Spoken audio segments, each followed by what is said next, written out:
Hey everyone, welcome to today's video. Obviously, as the title said, we're going to be looking at some black rams. I'm sure you guys can kind of see some of them just swimming in and out of the frame here. But yeah, they're doing really great. I got 8 of them from an Aquabid seller 2 weeks ago. And oh yeah, I didn't make an unboxing video for the rams. I usually don't make unboxing videos just because I personally don't like making slash watching unboxing videos. But if you guys are interested, I can definitely start doing it. I do get a lot of different fish all the time, so it might be beneficial to you guys, less entertaining if I did unboxing videos. So definitely let me know if you guys are interested in unboxing videos. But yeah, so obviously as I said, I got 8 of them. I am a bit male heavy. I think I have 6 males and 2 females. But overall, they're just doing great. I've been waiting a long time to get pitch black rams for like a price that I personally want to pay for them. They are starting to come down in price, which I think is great. I think they're roughly around $20 a piece right now for nice ones like this. So that's exciting. And I remember they used to be like $200 a pair just a couple years ago. So I'm really happy that the prices are coming down on them. But yeah, they've been doing great. I have 2 pairs that I've pulled out. I already have a bunch of fry from them, so they've been doing really well, and I'm really happy. So let's just get right into the video. All right, so here's one of my pairs that I pulled out of the 8 rams. Now this pair is like, honestly, in my opinion, the nicest pair I have. They're really great color, great size on them. They've been just doing great overall. So I kind of like noticed that they were kind of pairing off in the 75-gallon tank, and I pulled them out and I put them in this little like breeder tank setup. I talked a lot more in detail about this setup in my previous video. So if you guys are interested in like how I set this tank up and different things like that, definitely check out that video. I personally think that video is really informative, and it'll really help you if you're interested in like breeding rams and pistos and different things like that. But yeah, so here's the pair. As you can probably see, they have tons of fry already.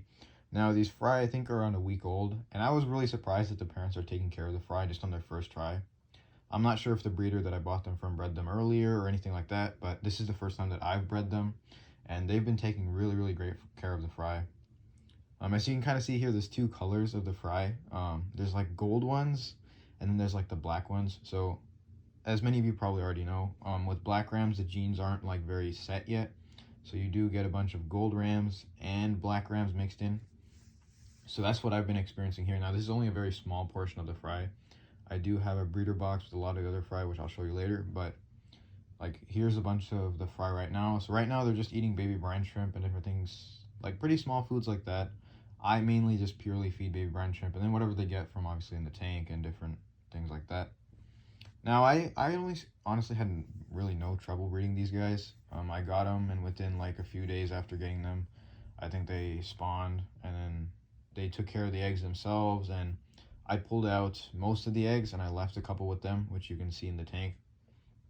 I personally always like doing that because I find that if you keep pulling the eggs out from the rams like too much and you don't let them raise their own fry, they do kind of start like spawning a bit less frequently, and they aren't really interested in breeding because they see that their babies are just taken away every time. So I do like leaving some of the fry. This is actually a new thing I've recently learned.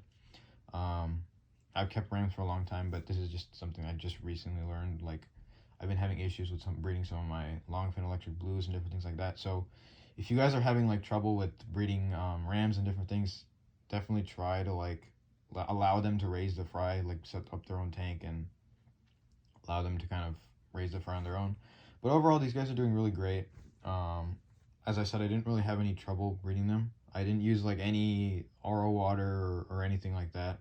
I just had my regular, small tap water tank setup, and then I added some guava leaves, and those just kind of made the water more acidic. And then I just did a really cold water change with, I think, normal tap water, and then they just bred right away. I actually was under the impression that black rams needed like RO water and like a little bit more specific parameters, but as you can see, these guys clearly didn't need any of those parameters. My tap water runs around 7.6 pH, and the hardness is definitely not soft. So I think this strain at least is very hardy and breeds very well.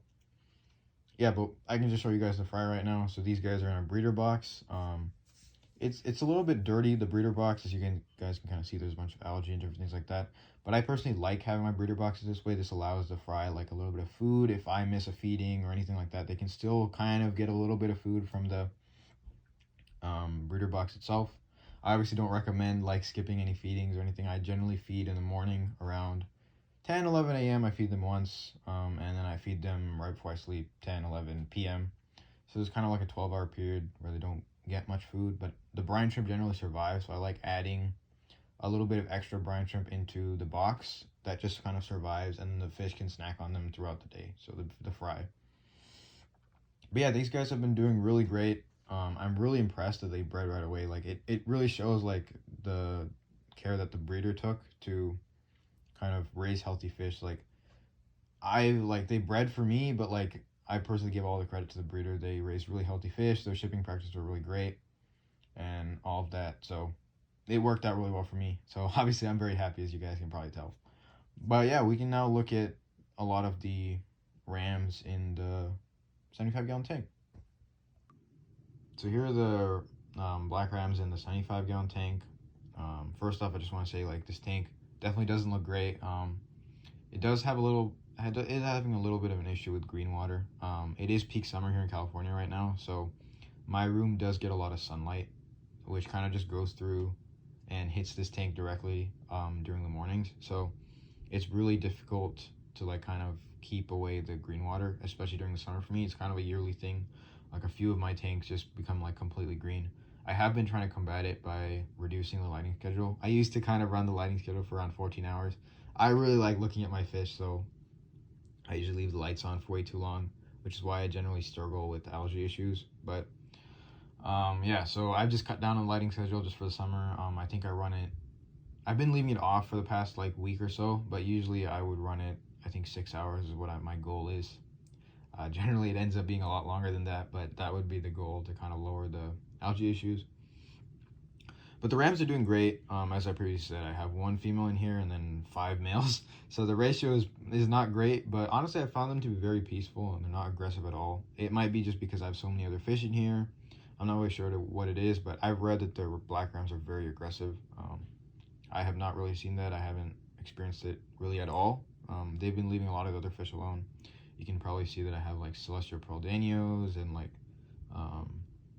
angelfish and other dwarf cichlids like apistogrammas, and I have some other rams as well in here. Honestly, they've been completely fine with everything else, which is amazing. I'm really liking that. I do really actually am starting to enjoy their black contrast a lot more. I was never a big fan of black rams in the past because they just kind of look like normal rams to me with a little bit of black speckling. But I think like if you get really nice, high quality like dark night rams, they're really, really beautiful, and they have a really great contrast against like a green tank. So I've been enjoying them a lot. So they've just been doing great. So I also just wanted to mention this in the video. I always forget. I'm like a horrible salesman, but obviously I need to like pay for all these different fish, electricity, all this kind of stuff. So I definitely do have to sell a lot of fish. So I will put my website link in the description. I do have some celestial pearl danios for sale. I also have a lot of cool endler strains that I've been working on for a long time. So if you guys are interested in any of that, definitely check out the website. But yeah, that's pretty much it for today's video. Thank you guys for watching. Obviously, if you have any comments, questions, anything like that, leave that in the comments down below. I definitely do try to answer most of my comments, at least currently. So that's pretty much it. Thank you guys for watching, and I'll see you guys next time.